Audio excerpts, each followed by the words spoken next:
Depuis 2007, le ministère de l'Économie et des Finances a engagé la réflexion sur la promotion de la finance islamique. Son implantation nécessite un cadre juridique complémentaire à la législation bancaire dans l'UEMOA. Les dispositions juridiques de la Banque centrale et des autorités de régulation permettent l'implantation d'une banque islamique. Maintenant, cette implantation ces dispositions ne sont pas parfaites. Un des objectifs maintenant de ce forum, on l'a expressément demandé au chef de l'État, à la Banque centrale, essayer un peu d'avoir une volonté politique. Monsieur le Président de la République attache beaucoup d'importance à cette finance islamique, donc il est prêt à les soutenir et qu'il est convaincu de la promotion de la finance islamique.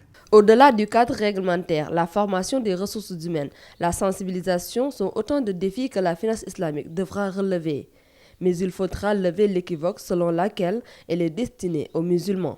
La finance islamique, c'est vrai qu'elle s'inspire des principes de l'islam, mais elle est là pour toutes les communautés. La finance islamique se présente aujourd'hui comme complément à la finance conventionnelle. Dans nos pays, on a une finance conventionnelle, mais nous voulons aussi promouvoir la finance islamique.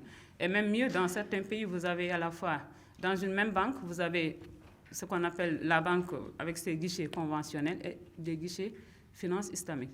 Ce premier forum se veut un cadre de promotion de la finance islamique qui tend à se globaliser.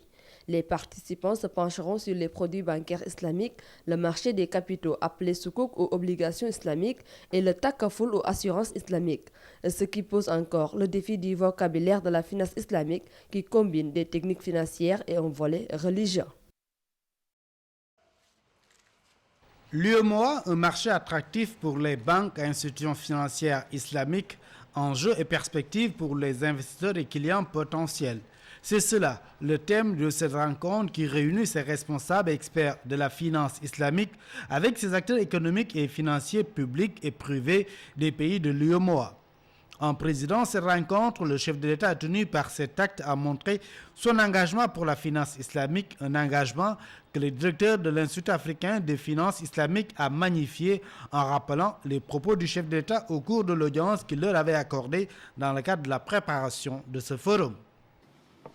Au cours de cette audience, vous avez prononcé 4 mots qui renseignent sur votre degré d'engagement pour le développement de la finance islamique et témoigne une fois de plus de votre statut de leader charismatique ayant une vision éclairée sur toutes les questions préoccupant les acteurs économiques. Aussi, est-il de mon devoir de vous rappeler que vos 4 mots ont été à l'origine de la concrétisation de ce grand rendez-vous.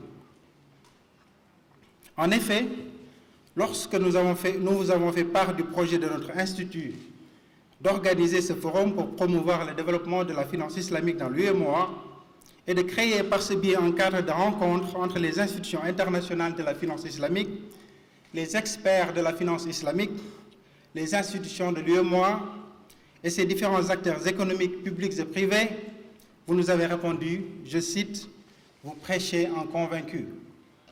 C'est cette conviction qui vous a poussé, en votre qualité de président en exercice de l'organisation de la conférence islamique, à placer le développement de la finance islamique dans l'UEMOA au cœur de votre politique de renforcement et de redéfinition de la coopération économique et financière entre les pays de la Oumma.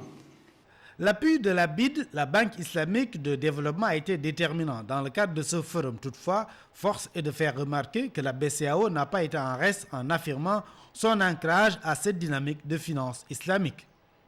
Les autorités monétaires de l'Union, s'appuyant sur la spécificité de certains pays membres, ont perçu très tôt l'intérêt et la nécessité de favoriser l'émergence d'institutions de type islamique en adoptant un cadre légal et réglementaire propice. En effet, la loi portant réglementation bancaire dans l'Union prévoit des ouvertures pour la finance islamique. Il s'agit notamment des dispositions particulières en faveur de certains établissements à statut spécial. Je vais citer principalement les établissements qui ne recourent pas à l'usage du taux d'intérêt et qui pratiquent le système de partage des profits et des pertes. Par ailleurs, au plan du dispositif prudentiel, des dérogations individuelles et temporaires sont prévues pour ces catégories d'établissements. C'est dans cet environnement légal et réglementaire